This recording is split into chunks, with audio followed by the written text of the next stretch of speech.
Salut, salut et bienvenue sur un nouvel épisode de Business Serein. Aujourd'hui, on est avec Stéphanie. Comment tu vas, Stéphanie? Hello, bah écoute, merci beaucoup de m'accueillir et ça va super. Avec grand plaisir. On s'était fait un live il y a un an peut-être déjà? Non, l'été dernier. L'été Ouais, dernier, ouais, c'était on j'allais s'était fait dire un live tout le sur, monde en entend. on s'était fait un live sur Instagram et là, j'avais envie de pousser le sujet.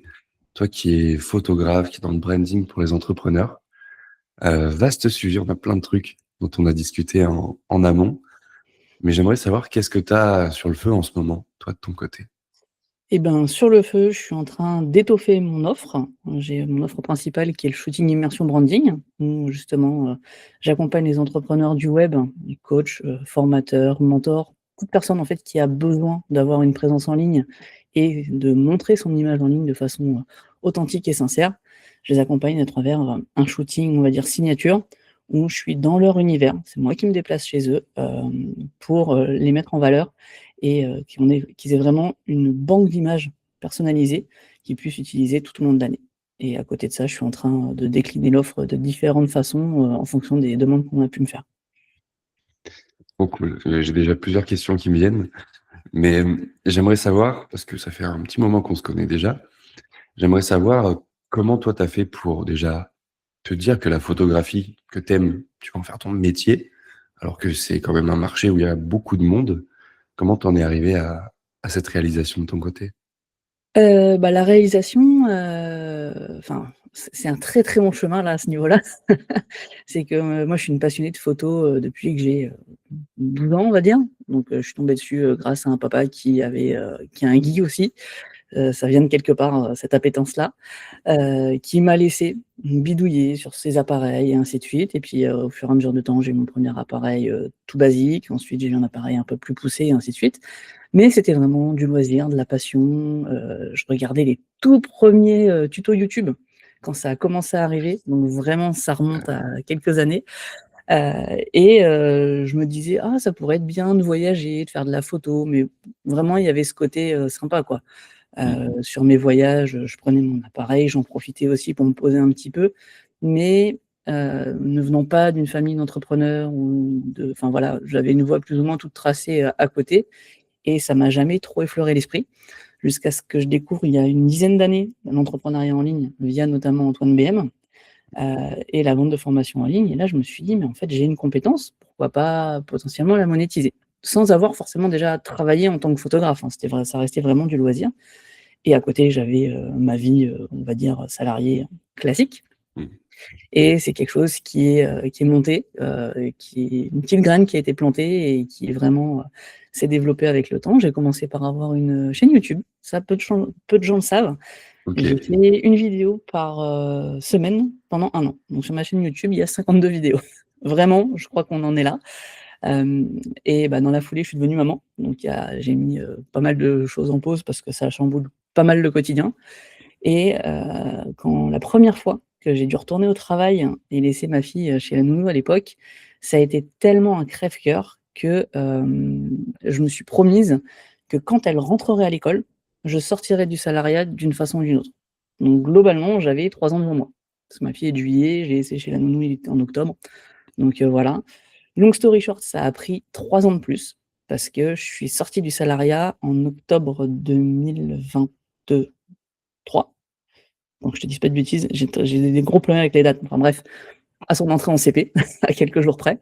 Et en fait, à la base, encore une fois, je voulais accompagner sur la photo, que j'ai mise à travers le personal branding, qu'on a découvert ensemble, Mm. grâce à Alex Viseo. On s'est connus, via d'un rendez-vous impact Ouais.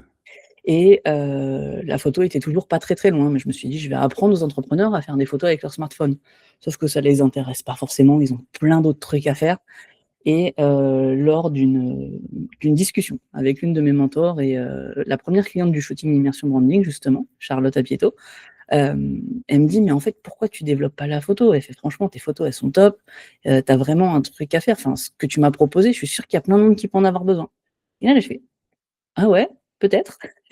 Et ça m'a rappelé au souvenir du début de cette explication, où je me suis dit: «Mais je peux peut-être vivre de la photo» et cette première passion que j'avais, de voyager un petit peu et faire des photos en même temps à côté, je me dis: «Mais pourquoi pas lier ça?» Exactement.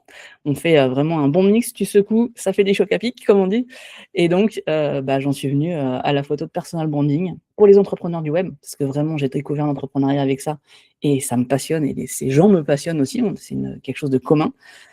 Et ça me permet, potentiellement, comme je disais, le shooting immersion branding, je vais dans l'univers des gens, pas forcément chez eux, mais dans leur univers, leur quotidien, pour les mettre en lumière comme ça et ça me permet de voyager. Donc au final, je vais pas forcément loin, mais je bouge et ça commence vraiment, à être très sympa. C'est fou comme des fois, tu vois, tu as juste une conversation avec quelqu'un, finalement, tu vois que tu avais la chose sous les yeux, rassembler les 2 éléments et on n'y pense pas forcément Ah ouais, non, c'est et clair. ça vas-y. C'est la puissance des conversations et aussi le pourquoi clairement je shoote de l'humain. Parce que j'ai fait des métiers où j'étais plus ou moins beaucoup au contact de l'humain et on me reprochait souvent, dans mes métiers précédents d'être, trop bavarde. Parce que j'étais censée vendre des choses et je parlais beaucoup avec les clients. On me dit: «Mais il faut aller plus vite et tout». Je dis: «Oui, mais moi je trouve ça passionnant». Enfin, tu te retrouves face à une personne qui a, 80-85 voire 90 ans, ça m'est arrivé, qui te raconte des choses d'une époque que tu as pas connue, que tu as appris en histoire, mais qui sont c'est virtuel, c'est même pas tu te dis: «Ça n'a pas existé», mais tu te retrouves face à un humain qui te raconte ça, c'est passionnant et c'est passionnant en fait, quelle que soit l'expérience de la personne, qu'elle soit jeune, moins jeune, enfin voilà quoi donc le shooting immersion branding permet aussi, alors avec la préparation en amont, mais aussi lors de la journée, de faire ça et de créer un vrai lien et une vraie proximité en fait. Mmh. Je vais en profiter de t'avoir sous la main là maintenant, parce que moi aussi j'essaye de faire des photos avec mon téléphone Ouais. et avec le temps, bon ça s'améliore un petit peu, Mmh mh. mais bon, comme tu l'as dit en tant qu'entrepreneur, on a 50 000 choses sur le feu en même temps, jongler avec, tout ça, c'est pas forcément évident et je pense que dans les personnes qui vont nous écouter, il y a des gens qui vont se reconnaître. Comment on prend une bonne photo de la part d'une photographe? Tu vois, quand on veut pas trop se casser la tête, Ouais. c'est quoi une bonne photo, en fait? Bah, une bonne photo, j'aurais tendance à te dire, vraiment moi la base, c'est une photo où tu es toi-même, à l'instant T. C'est pas, forcément une photo ultra travaillée. Là, par exemple, on en parlait en off juste avant. Je me suis fait un petit setup sympa ou quoi que ça. Ça, c'est cool. Mais c'est clairement pas mon quotidien parce que je mets en place ce setup quand je vais faire des tournages, quand je vais avoir un enregistrement de podcast comme ça avec toi. Mais ça va être une photo où, tu es tel que tu es parce que justement on a une ère, où je pense qu'on en parlera un petit peu après, l'IA arrive beaucoup dans nos vies. Ce qui va faire la différence pour une bonne photo aujourd'hui en 2026, ça va être une photo où on sait que c'est toi sur la photo.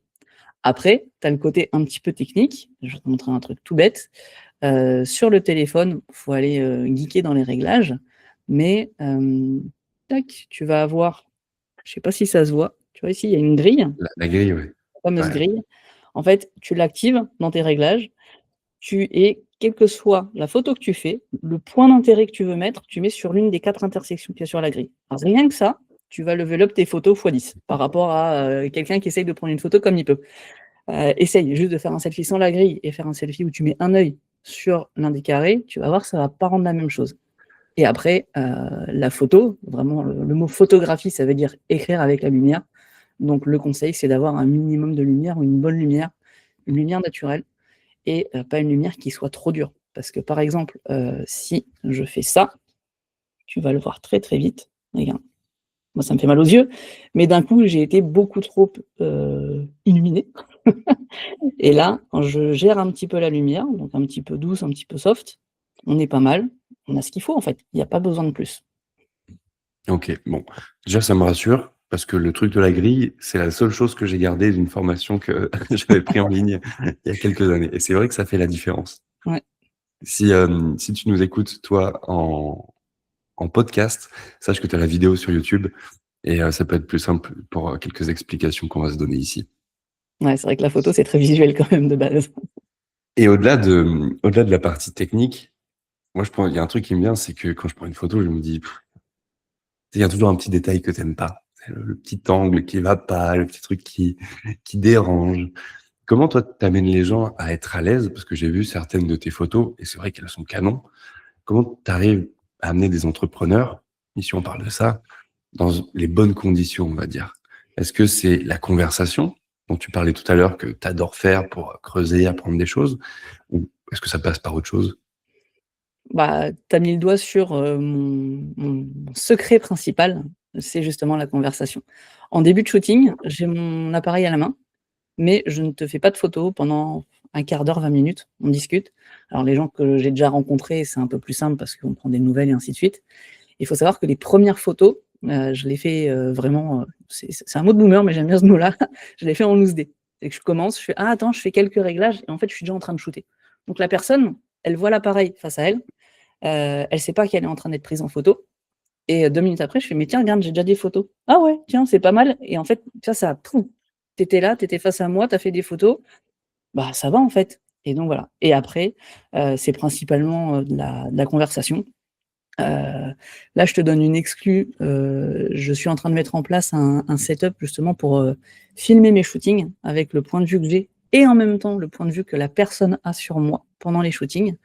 J'ai pris ça à Manon Guénaud, qui est une photographe très, très talentueuse et donc je viens d'investir dans une caméra 360 qui va pouvoir me permettre que tu te rendes compte, en fait, ce que ça donne en shooting quand tu es avec moi et bah, notamment, les petits secrets, c'est, les blagues pas drôles qui font rigoler à tous les coups parce que soit tu te moques de moi, soit tu dis: «Ah, c'est pourri», mais tu as un sourire, et après la conversation, c'est on parle de choses, qui ont à voir avec le business parce que forcément, on est là pour faire des photos qui vont servir le business, mais aussi avec plein d'autres choses. Je pense notamment à une chose, moi, qui me parle beaucoup et je t'en ai déjà parlé alors que ça fait quoi, 10 minutes qu'on enregistre, même pas. Si je suis face à une maman, je vais lui parler de ses enfants. Tu demandes à une maman de parler de ses enfants, son visage change. Voilà, il y a plein de petites techniques comme ça et bah, c'est en amont aussi faire connaissance avec la personne. Donc c'est vraiment, comme tu disais, de la conversation, beaucoup de conversation, de l'échange et entre 2, il y a quelques photos qui se font. Ouais, finalement, c'est mettre, enfin, faire oublier l'appareil photo, comme tu l'as dit, et mettre la personne dans ce qui va lui apporter les meilleures ondes, la meilleure, faire ressortir la meilleure facette d'elle-même, quoi, quelque part. Ouais, exactement. Après, il y a toujours des photos posées, hein. Il y a des choses dont on a besoin, on va dire, des classiques, Mmh. mais ces photos posées sont faites au bout d'un certain temps, une fois que la personne est un peu plus à l'aise et puis il y a aussi le côté, je vais montrer des choses, par exemple, où je vais diriger la personne et je vais lui dire: «Mais là, tu vas te sentir pas à l'aise, mais regarde ce que ça va donner» et au final, elle voit et elle se prend au jeu, elle se dit: «Bah, en fait, c'est pas si pire que ça, au contraire, ça rend bien». Parce que l'avantage aujourd'hui du numérique, c'est qu'on peut voir en temps réel ce que ça donne et au final, bah, ça met en confiance et la personne, se détend au fur et à mesure et sachant qu'on va jamais faire des photos ou des choses, que la personne me dit: «Non, ça je le sens pas». Par exemple, il y avait un projet, avec une de mes clientes de faire des photos, elle me disait: «Ah, je fais beaucoup de yoga et tout, j'aimerais bien le montrer mais j'ai un doute». On en a parlé pendant toute la préparation, on en a parlé le jour du shooting et en fait, au début du shooting, elle m'a fait au bout d'une heure, elle me fait: «Non, on le fera pas parce que ça, je sais que je serai pas à l'aise» et c'est OK. Enfin voilà, tu vois? Faut trouver aussi, la limite de la personne. Mmh. Je reviens sur ce que tu as partagé sur la caméra 360 parce que je trouve que c'est une idée incroyablement Ouais, maligne et intelligente.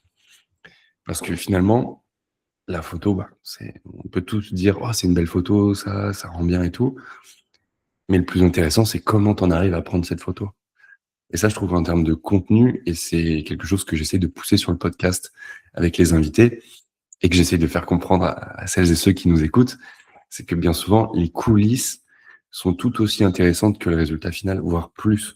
Parce qu'on comprend vraiment la manière de penser de la personne, sa perspective aussi sur certaines situations que nous, on verrait différemment. Et, et merci d'avoir partagé ça en exclu d'ailleurs. il y a pas de quoi. Vraiment, je suis allée faire les soldes, je suis refaite. Moi, je suis une nana qui s'achète pas des fringues en solde, mais tout ce que je peux de tech et mais même en photo, parce que tu dis effectivement ce côté coulisses, c'est très important. Encore une fois, à l'ère de l'IA où tu vas pouvoir générer des choses, mais on va sentir qu'elles sont fake et les coulisses rendent l'humain encore plus humain parce qu'ils le rendent un peu vulnérable ou justement plus sympathique et parce qu'une photo, encore une fois, posée, elle est sympa, mais n'importe qui dans l'absolu peut la faire. La photo de la personne qui va rigoler, qui va avoir un éclat de rire à un moment précis et qui va la mettre en valeur, bah, ça, il y a qu'à ce moment-là qu'elle sera là, en fait, cette photo. Ou au moment de la vidéo, les interactions qu'on peut avoir. Mmh. Et c'est trop cool que tu parles de l'IA parce que, on en a parlé en amont et moi, j'aimerais bien savoir ce que tu en penses. De mon côté, je suis un peu partagé, ou j'ai été du moins partagé sur le sujet, avec d'un côté des outils IA qui nous permettent d'avoir des représentations visuelles, parce que c'est pas de vraies photos, de nous, tu vois, en quelques clics, avec un petit prompt. Et de l'autre côté, l'aspect photographe, tu as vraiment un humain qui va prendre le temps, comme toi, d'avoir sa démarche, de nous comprendre, tout ça. Et pendant un moment, moi, je dois admettre, j'ai été tenté, tu vois, d'aller vers l'IA, parce que plus simple, plus rapide, tout ça. Mais je me suis dit, ça va être tellement répandu que finalement, ça va perdre de sa saveur. Le côté exclusif qu'on peut y trouver maintenant, dans quelques mois, ce sera présent sur beaucoup de comptes. Et finalement, bah, ça va être une commodité comme beaucoup d'éléments le deviennent avec le temps. Qu'est-ce que tu en penses et comment tu vois l'arrivée de l'IA, toi, dans ton domaine qui est, bah, particulièrement, impacté par ça? Ouais. Bah, je t'avoue que quand c'est arrivé et quand ça a commencé vraiment à se développer par rapport à l'image, je me suis dit: «Ouf, ça fait peur». Vraiment la 1re réaction, c'est tu as peur, ce qui est normal.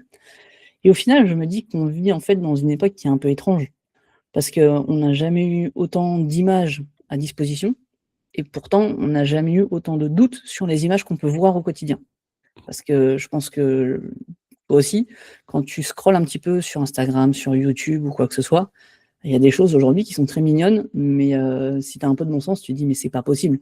Genre tu vois un chien jouer avec un bébé, ils sont, face à face, c'est, genre un chiot, tu te dis: «Non, enfin, à moins d'avoir, certaines, pensées, on va dire, limites, c'est pas possible, tu prends pas ce risque ou quoi que ce soit». Et en fait, c'est pareil pour les entrepreneurs ou quoi que ce soit. Aujourd'hui, l'IA, comme tu dis, il y a même des photos qui ont été montrées où on te demande, bah, c'est laquelle l'IA, c'est laquelle la vraie? Et même en ayant un œil expert, commence à avoir certains doutes.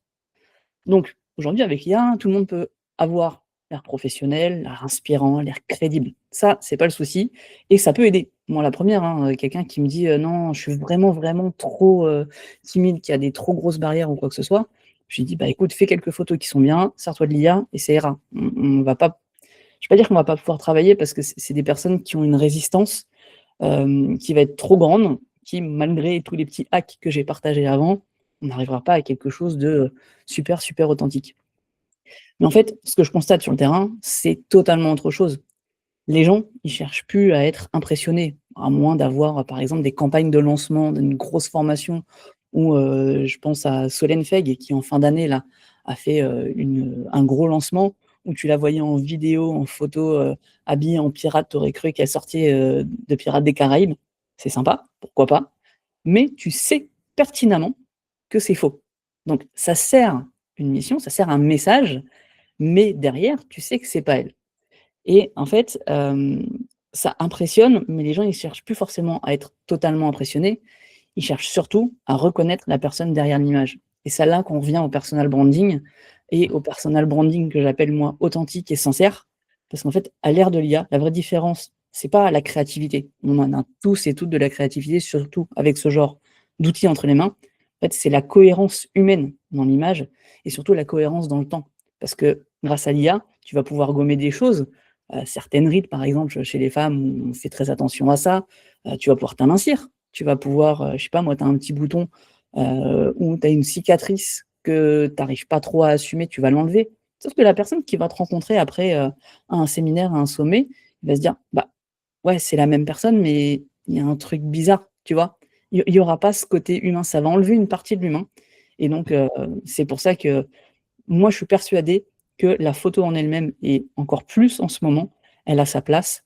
Il y aura 2 teams. Il y aura les gens qui disent: «Non, c'est bon, vas-y, moi je prends l'IA, c'est plus simple, je me préfère aussi comme ça», mais après ça, c'est du mindset et il y aura les gens qui diront: «Ah ouais, non, ça peut être pas mal aussi d'avoir de l'authenticité et de revenir, aux vraies valeurs, bah, humaines» et surtout, ça permet de documenter dans le temps. Par exemple, tu vois, là souci de nana, hein, je me suis faite une couleur, je laisse pousser mes cheveux, bah, tu vas pas, avoir toujours la même tête dans le temps et tu me rencontres demain et tu: «Ah bah tiens, tu as changé de couleur de cheveux?» Et là, dans ma tête, je suis: «Bah non, ça fait 1 an et demi que je suis en train de me laisser pousser les cheveux pour retrouver ma couleur naturelle». C'est tout bête, hein, mais il y a cette dissonance qui peut se créer.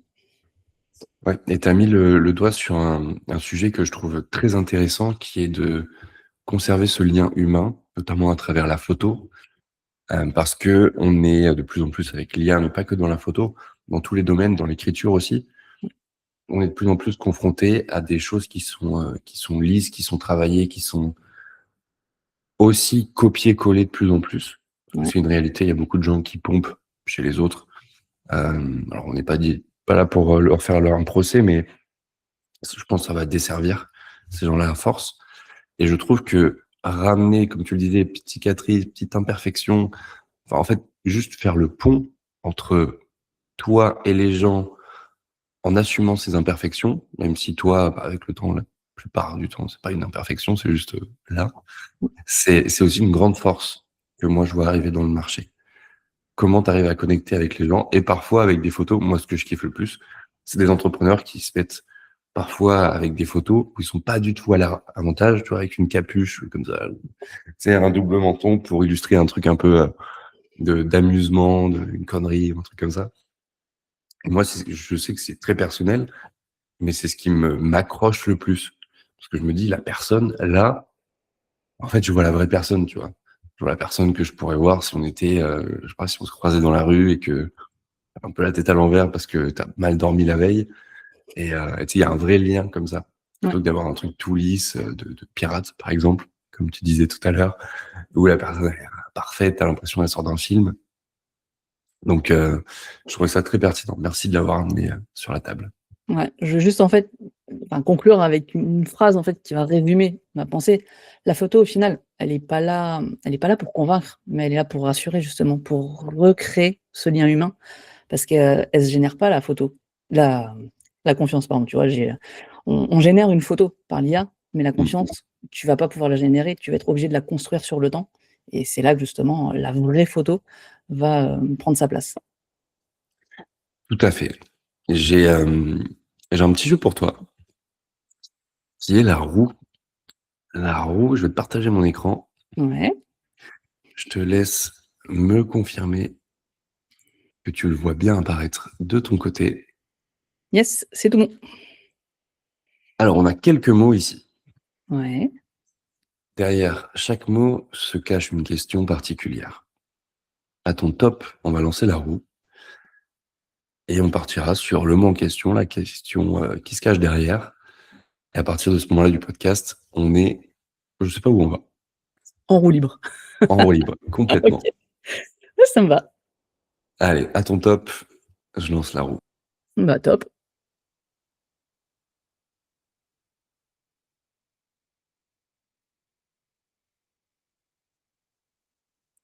la voix. OK,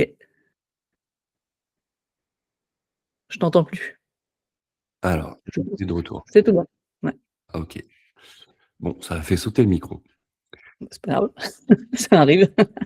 On est tombé, on est tombé sur la voix, Oui. que j'aime beaucoup. La question que je veux te poser maintenant, c'est à quel moment est-ce que tu as peut-être restreint ta voix dans ton business? Tu pas assumé de dire certaines choses sur ton marché, sur tout ça. Et qu'est-ce qui a été le moment pivot? À quel moment tu t'es dit, en fait, là, je vais assumer ma voix et je vais y aller à fond? Bah, j'aurais tendance à te dire quand j'ai eu, cette fameuse conversation qui m'a permis de me rendre compte que c'est plus des idées qu'une voix, mais au final ça va amener à la finalité. C'est que, j'ai découvert l'entrepreneuriat, j'ai grandi avec l'entrepreneuriat en ligne et le business de vente de formation. Clairement, ça m'a vraiment matrixé le cerveau et je me suis rendu compte quand j'ai choisi d'écouter ma voix, donc de repartir sur ma zone de génie de la photo, pure et dure, que, en fait, tout était plus fluide. Bizarrement, quand je me suis dit: «Bah, la petite voix intérieure que j'avais quand j'étais ado, qui rêvait de faire le tour du monde, en faisant des photos», bizarrement, c'est celle qui me permet de m'épanouir. Donc en fait, c'est cette voix-là, cette voix intérieure qui, même si tout ce que j'ai fait avant, je le regrette pas parce que ça m'a permis d'apprendre beaucoup de choses et ça m'a permis d'arriver à aujourd'hui. Cette voix intérieure, cette voix de petite fille en fait, limite, parce que l'adolescence, je considère qu'on n'est pas on est en pleine construction et hem et ça match aussi, ça met en corrélation avec, quand je suis devenue maman, je me suis rendu compte que j'avais toujours écouté la voix des autres et là, pour le coup, il y a la voix parlée, mais là, je suis allée dans une voie toute enfin, pas toute tracée, mais qui rassurait beaucoup. Je suis devenue salariée, j'ai eu un bon job qui était bien payé et tout et ainsi de suite, parce que ça a rassuré les autres. C'était leur voix. On me disait: «Bah, va faire ça» et j'étais une bonne petite fille disciplinée. Je l'ai fait et bizarrement, le jour où j'ai dit: «Bah, non, en fait, je vais arrêter tout ça et je vais suivre moi ma propre voix», que ce soit ma voix, parlée et ma voix que je veux faire, pas toute tracée, on va dire. Il y a une sorte d'enclume, en fait, qui s'est vraiment littéralement envolée de mes épaules. C'était un moment qui était pas forcément top dans ma vie perso et le jour où on a dit: «OK, c'est bon», on a fait nos calculs parce que, bah, se lancer dans l'entrepreneuriat, c'est aussi un risque et il est réel. Mais le jour où on a dit: «C'est bon, on y va», vraiment, j'étais pas bien depuis bien 2 mois. J'ai eu un ouais, j'ai perdu, je pense, 30 kilogrammes sur les épaules et donc voilà et après la voix, c'est aussi, pour moi, c'est, bah, oser avoir un point de vue. Par exemple, ce côté, l'IA, c'est bien, mais ça va desservir ton business au niveau de ta communication. Je sais qu'il y a des gens qui sont pas d'accord avec ça, mais ça, je l'assume et j'en suis plus que convaincu et heureusement, hein, dans un sens. Mais voilà et justement, là, je suis en train de reprendre la création de contenu sur Instagram parce que j'avais un peu cette dissonance en fin d'année. J'ai un peu tout mis de côté et en reprenant là, en me remettant bien sur les rails, je me suis dit: «Non, non, j'ai cette voix-là et je sais ce que je veux dire, je sais ce que j'ai pas besoin de dire et je sais aussi ce que je veux pas dire», c'est-à-dire, avoir les mêmes opinions que tout le monde, quoi. Et comment tu as parlé de la fin d'année qui était un peu plus complexe. À quel moment tu te dis: «OK, là, je refais un petit pas» et c'est quoi ce petit pas? Je suis très friand et je pense que c'est le meilleur moyen d'avancer quand tu as un business. C'est pas de passer de 0 à 100, c'est de commencer par ces petits pas qui te mettent en confiance et qui vont te faire chercher le suivant. Ouais et ben, en fait, ça rejoint un autre mot que j'ai vu sur la roue et je me suis dit: «Si on tombe dessus, ça serait très, très marrant» parce que ça a été vraiment mes 6 derniers mois de 2025. Là, on n'est plus sur une petite période, on est vraiment sur un semestre. J'ai été totalement paralysée par la peur pendant juin, juillet 2025 jusqu'à quasiment décembre. Là, je prends le mot la peur. Moi, c'est synonyme de paralysie. Vraiment, si j'ai peur, j'arrête tout. C'est plus ou moins ce qui s'est passé sur mon business. Et j'avais peur en fait d'aller au contact, des personnes avec qui je veux travailler, vraiment ma vraie cible. Parce que les entrepreneurs en ligne, c'est bien, mais je veux travailler en fait avec des gens qui m'inspirent, des gens que je considère comme des mentors, donc des entrepreneurs en ligne qui ont déjà un stade beaucoup plus avancé, on va dire, par rapport à moi et tout ça, ça m'a paralysée, vraiment ça a mis en péril mon business et j'ai écouté ma voix intérieure.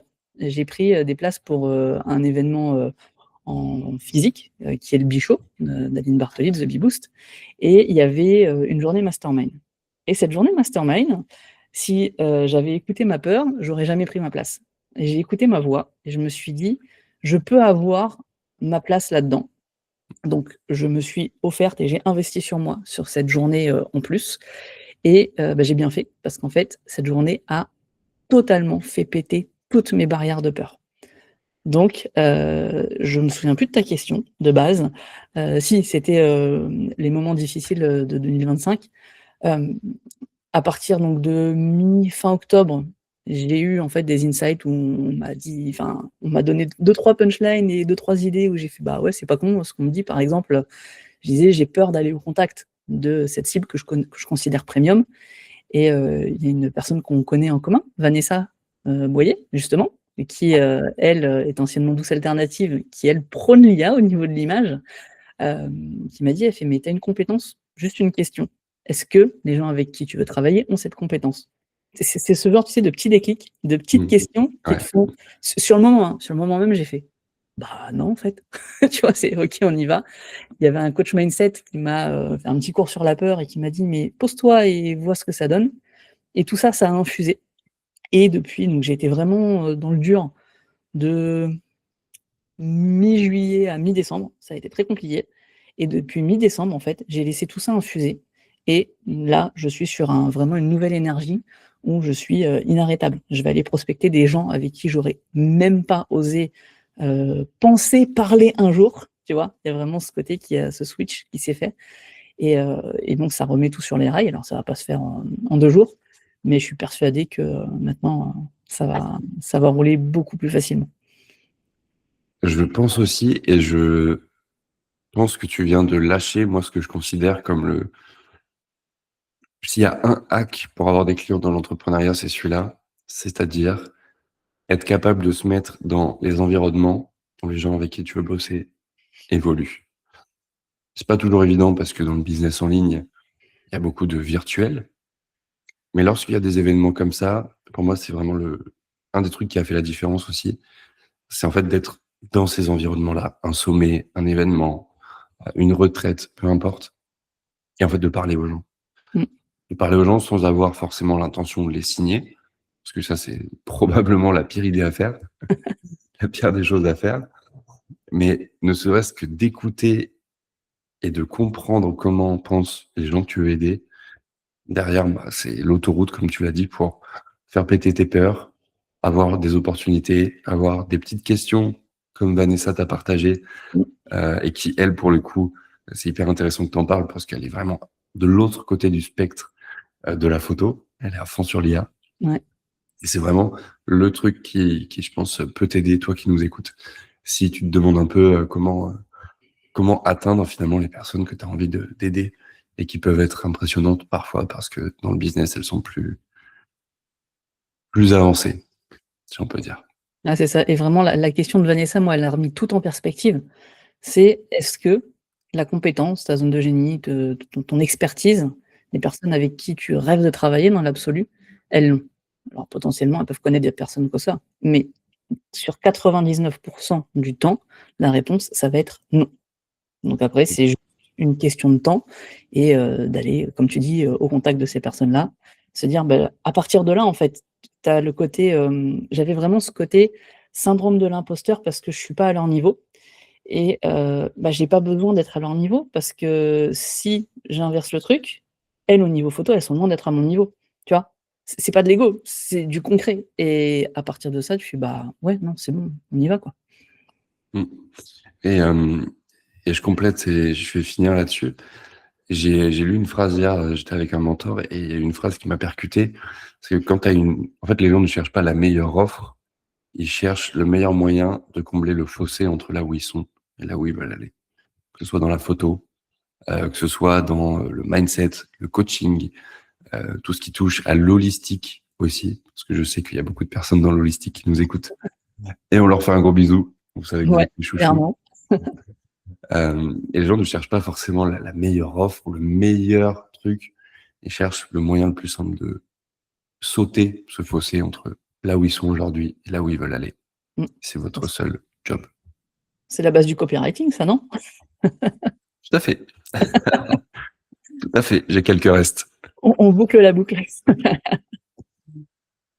Euh, Déjà, je tiens à te remercier pour tout ce que tu es venu partager aujourd'hui, que ce soit tant dans les opinions, tant que dans les petites astuces, comme avec le téléphone tout à l'heure, et de pas avoir gardé quoi que ce soit dans ton sac, même si j'imagine qu'il y en a encore pas mal.